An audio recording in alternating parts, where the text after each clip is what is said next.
Bayezid. Kimsesizler gibi ıssız bir yere de. Bayezid, dia dikubur di belakang di luar sana. Bawalah dia, tempatkanlah dia di sisi ayahnya di kuburan Sultan Ahmet. Kuburlah dia di sana. Ahmet Han'ın türbesine götür. Oraya defnedilsin. Apakah raja akan setuju dengan permintaan Gulbahar? Dan apakah Gulbahar akan benar-benar mengorbankan Sinampasa demi kuburan Pangeran Bayezid?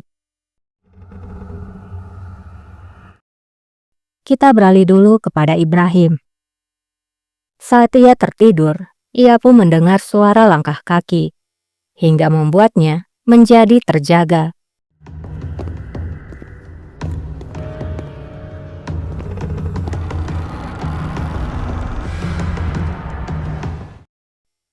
Lalu masuklah dua algojo ke kamar Ibrahim.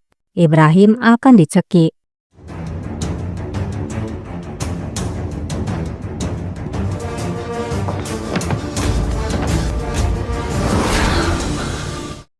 Dan ternyata itu hanyalah mimpi.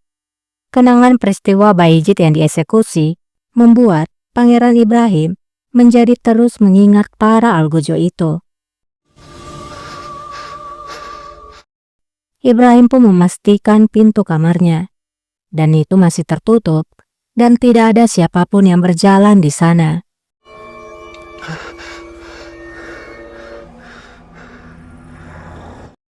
Keesokan paginya, raja telah kembali ke istana. Ia pun tiba-tiba menarik pedang dan berjalan ke sidang dewan.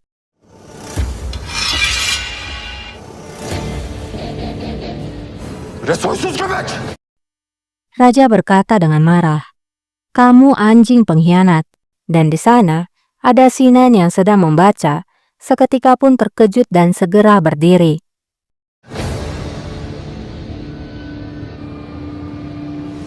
Bunca zamandır burnumuzun dibinde saklandın. Raja berkata lagi, "Jadi kamu yang bersembunyi selama ini." Sinan sangat ketakutan. Lalu, inilah yang terjadi.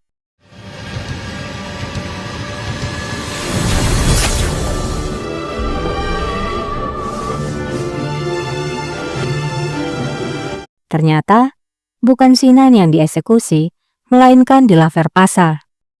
Raja pun berkata, "Dasar pengkhianat bangsat." Dilaverpasa, dia telah terlibat dalam pembunuhan.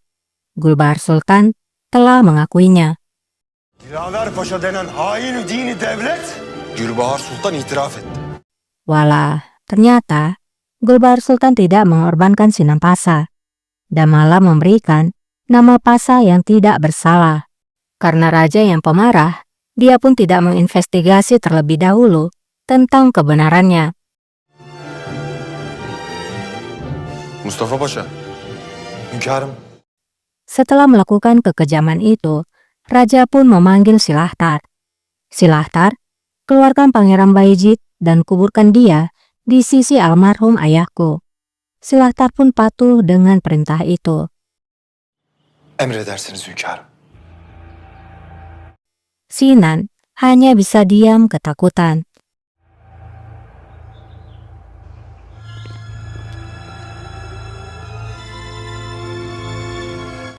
Malam harinya, Kemenkes pun datang ke istana. Hayırdır gece vakti kemankeşa? Silahtar lalu bertanya, "Ada apa ini Kemenkes Ah?" Kemenkes menjawab, "Aku datang untuk memberikan informasi pada raja tentang Janisari." Silahtar pun menjawab, "Aku mengira kamu hanya memberikan informasi pada Qasem Sultan. Lagi pula, kamu adalah pendamping pria terbaiknya." Kemenkes menjawab, "Aku tahu apa yang kamu pikirkan, Pasa. Aku telah menjawab pada raja tentang surat itu, dan aku tidak perlu menjawab pada dirimu." Silahtar berkata, "Raja menoleransimu demi masa lalu. Namun, itu tidak ada artinya bagiku, Kemenkes Ah. Jangan melakukan sesuatu di belakang raja lagi, karena kamu tidak akan diampuni lagi." Kemenkes pun menjawab, "Bagaimana bisa kamu melupakannya begitu cepat? Tentang kamu, yang pensiun ke pengasingan Pasha. Silahtar pun merasa tersinggung karena Kemenkes mengingatkan Silahtar tentang kesalahan Silahtar di masa lalu. Silahtar pun berkata, "Kemenkes A, kamu berbicara dengan seorang wazir." Vezir-i Sani olduğunu unutma. Kemenkes pun menjawab, aku tahu Pasha. Tapi kamu harus berhati-hati dengan Emir Gune daripada mempermainkan diriku. Dia berhasil sampai ke dewan terlebih dahulu. Kemudian, dia telah tinggal di istana. Pasha, peningkatan yang dramatis ini mengingatkanku pada seseorang. Siapa yang tahu, mungkin dia akan mengambil tempatmu. Silahtar pun diam memikirkan semua perkataan Kemenkes. Karena sama seperti dirinya, Emir Gune juga naik begitu cepat. Paşam, bu süratli yükseliş bana birini hatırlat. Yerinize geçmiş.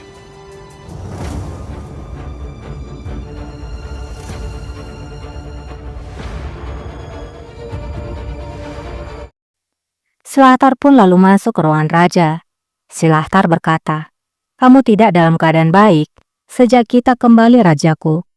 Kematian pangeran memang membuat kita semua sedih, terutama dirimu. Tapi ini sesuatu yang lain. Rajaku, pria gila yang berpapasan denganmu, dia telah mengatakan sesuatu yang telah membuatmu menjadi sedih. Raja pun menjawab, dia bukan pria gila, dia adalah seorang peramal Silahtar. Aku melihatnya sebelumnya. Dia menemukanku ketika aku menghilang. Kami berbicara mengenai apa yang menungguku di masa depan. Kamu akan menjadi penguasa yang menang, seperti leluhurmu. Tapi setiap kemenangan punya harganya. Itulah yang dia katakan. Dan dia memang benar. Kita memenangkan Yerevan, tapi aku kehilangan Bayezid. Silahtar berkata, aku berharap pangeran tinggal di bawah sayapmu. Raja pun berkata, setiap pangeran berpikir mereka pantas untuk tahta Silahtar. Itulah sifat alami seorang pangeran. Seorang pangeran dilahirkan bersama api, dan saat dia tumbuh, api yang berada di dalam juga bertumbuh. Itu menangkap hatimu, pikiranmu, setiap bagian dirimu. Dan api itulah yang membakar Bayezid. Api itu adalah alasan mengapa aku bisa melihat keserakahan di mata Qasim dan ketakutan di mata Ibrahim. Suatu hari, api itu akan menguasai mereka juga. Eda'yı bütün benliğini sarar. Asım'ın gözlerinde gördüğüm hırsın, korkunun sebebi bu. Hırsın. Silahtar berkata, keserakahan dan ketakutan membuat seseorang melakukan apapun. Namun setelah apa yang terjadi, aku tidak berpikir siapapun akan berani melakukannya rajaku. Itu berbeda dengan Pangeran Bayezid. Itu karena ibunya Gulbahar Sultan yang telah menyesatkannya. Hem vaziyet başka. Validesi Gülbahar Sultan'dı.